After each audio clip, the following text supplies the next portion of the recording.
Showbiz News Rwanda.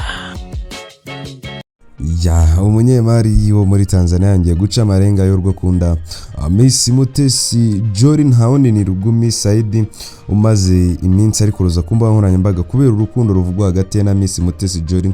Yabonye amafoto y'iyi nkumi kwihangana biranga, amwibutsa ko afite ubwiza buhebuje kandi nanone ibi Rugumi Saidi yabigarutseho ubwo yashyiraga igitekerezo cye ku rukuta rwa Instagram ya MUTESI JOLLY. MUTESI wari umaze gusangiza abamukurikira amafoto ye amashya.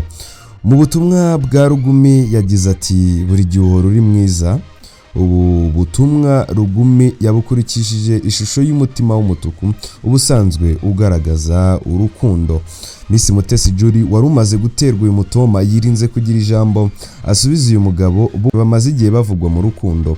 MUTESI JOLLY yirinze gukora rapper. Uku guterana nayo mitoma kumba nkoranyambaga bimaze iminsi bifatwa nk'ikimenyetso cy'urukundo hagati ya Rugumi na MUTESI JOLLY. Itsikamba rya nyampinga w'u Rwanda yambitswe muri 2016 mu ntangiriro za Mutarama 2025 ubwo bombi bavugwa mu rukundo. MUTESI JOLLY yabyamaganiye kure.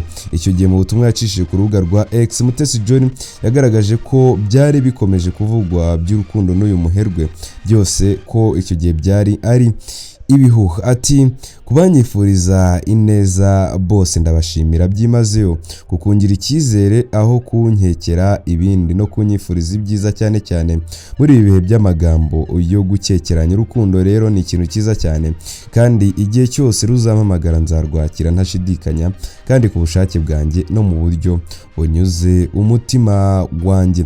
Yakomeje agaragaza ko yakwifuza kugira umukunzi w'umuherwe utuma abantu bavuga nk'uko rero bakomeje kubivuga ariko bitari ukuri. Ati kuri mwe mwifashisha ikoranabuhanga mushaka kuntura umujinya yaba kubyerekeranye no gukundana cyangwa kudakundana n'umuherwe, izi nizo mpaka nanakwifuza ko abantu bagirana ku bijyanye n'umukunzi wanjye.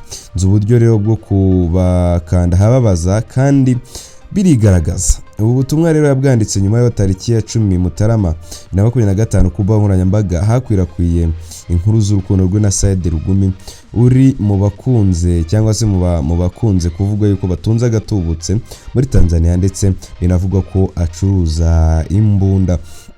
Byari nyuma y'ubutumwa rero bwaherekanijwe ku mbuga nkoranyambaga za bombi baca amarenga y'urukundo ariko MUTESI JOLLY aza kubyamaganira kure avuga ko yari yinjiriwe n'abahackers nta mubano udasanzwe bafitanye. Hanyuma Saidi Rugumi bagiye ateye comment ati your beauty always search an angel, agatima kaba gashyizeho kabisa. Gayo nguko rero ngene twafere Rising in Showbiz News Rwanda. Wowe witwa nde dukurikira uherereye amazina yawe nayahe ndetse kandi utuye he? Ubundi tujyane 5 kuri 5 tuziranye igitekerezo cyawe uze kugisiga muri comment turagisoma kandi tugisubize 5 kuri 5. MARINA nyuma y'imyaka 4 yemeza ko itamugendekeye neza ku bijyanye n'urukundo. MARINA yishuye ko amaze kubenga abasore 8. Mu kiganiro agiranye n'abanyamakuru MARINA utarukunze kuvuga ku nkuru z'urukundo rwe yahishuye ko amaze umwaka adakundanye n'umusore cyangwa se atari gukundana n'umusore bari bamaranye imyaka 4 itaramugendekeye neza habe na gato. MARINA yavuze ko uyu musore batandukanye kubera ikibazo cy'imyitwarire. Ku bijyanye n'imyitwarire y'uyu musore itaramunyuze kugeza ubwo batandukanye, MARINA rero yabaye ibamba yanga kuyikomozaho. Icyakora ahamya ko ikintu gikomeye cyatumye atanaterwa ishema nawe kuva mbere nuko atagiraga ikinyabupfura.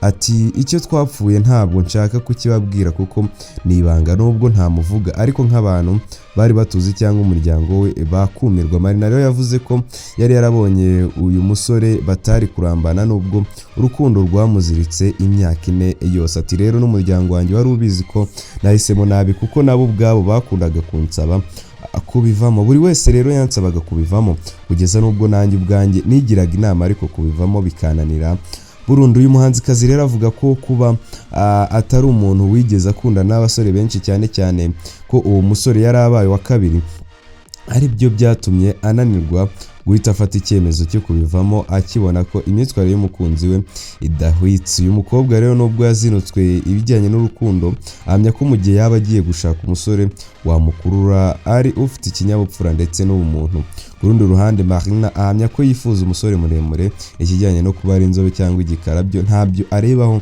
igihe cyose yaba afite amafaranga. uyu mukobwa yavuze ko rero umugabo yakwifuza kubana nawe ari uwaba ufite umutima mwiza akazana ibyishimo mu muryango we.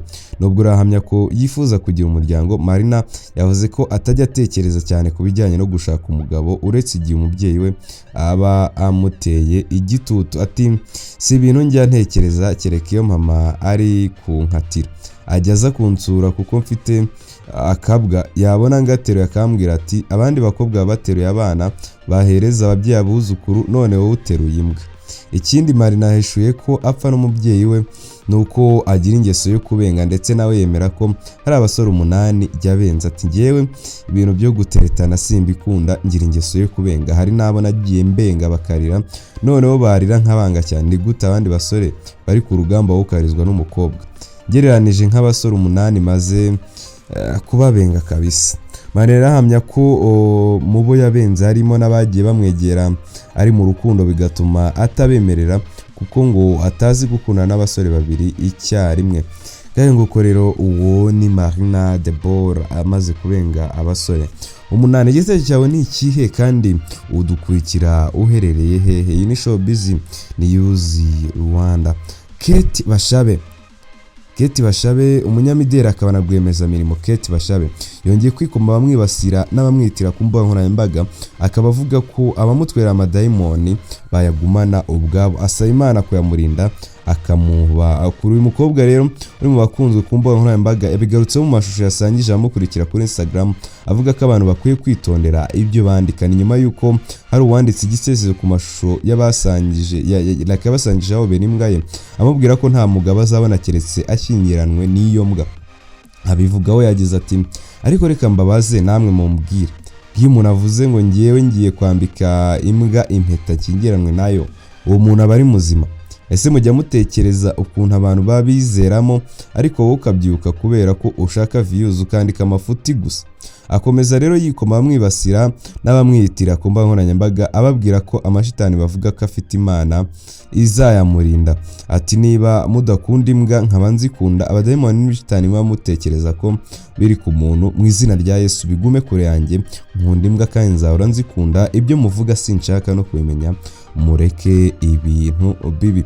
Yibukije rero ko abantu bamwitira kuri X wiyise Kate Bashabe. Ati ikindi kintu umuntu uri kuri X wirirwa nyitirira Kate Bashabe, nongeye kubisubiramo sinkoresha X, nge ndi umuntu mwiza, simba nshaka kujyana ibibazo n'abantu, hanyuma ugasanga umuntu yanditse ibyo abonye, izina rye ry'umuntu yiyitiriye rigapfa rityo.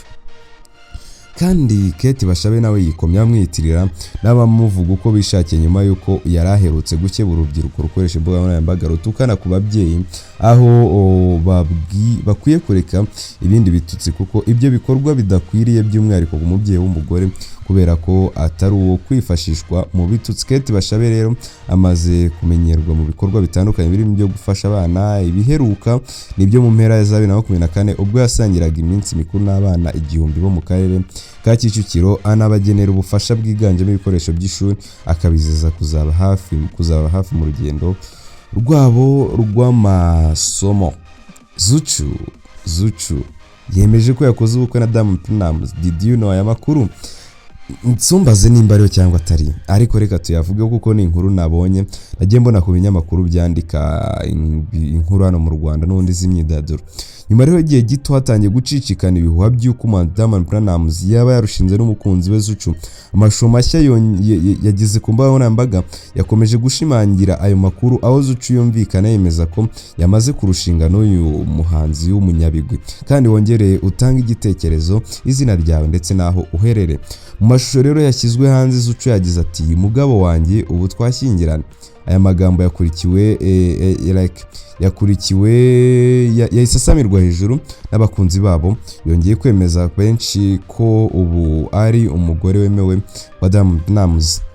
Rero bije nyuma yuko na nyina wa Diamond Platnumz, Mama Dangote, anyuze kuri Instagram yifurije umuhungu we na Seba Abdul Juma Diamond n'umugore we Zuchu umugisha w'Imana. Mu butumwa bwe yagize ati Imana ishimwe byagenze neza, wakoze mwana wanjye Nasib n'umugore wawe Zucu. Nubwo rero aba bombi batigeze batangaza ku mugaragaro amakuru y'ubukwe bwabo, abantu babiri bakomeye mu buzima bwabo barimo nyina Diamond ndetse na Zucu ubwe, Diamond na Zucu ubwe basa n'abahamije ko ubukwe bwabaye, kuko icyakora kugeza ubu nta tangazo ryari ry'ubukwe ryashyizwe ahagaragara n'aba bahanzi bombi, ndetse abakunzi babo baracyategereje ikimenyetso nyakuri cyangwa ubutumwa bwemewe bugaragaza ko ubukwe bwagenze naho bwabereye. Zucu rero yemeje ko yakoze ubukwe na Diamond ariko nta makuru ahari y'ukuri abyerekana. Kayo nguko rero ngiye nitwa Showbiz, ni Showbiz News Rwanda, ariko nagira ngo menye ngo udukurikiye he, ese igitekerezo cyawe ni ikihe, nyunganizi. Iyi ni Showbiz News, ukore subscribe kugeza zacu ku munsi ndabakunda cyane. Showbiz News Rwanda.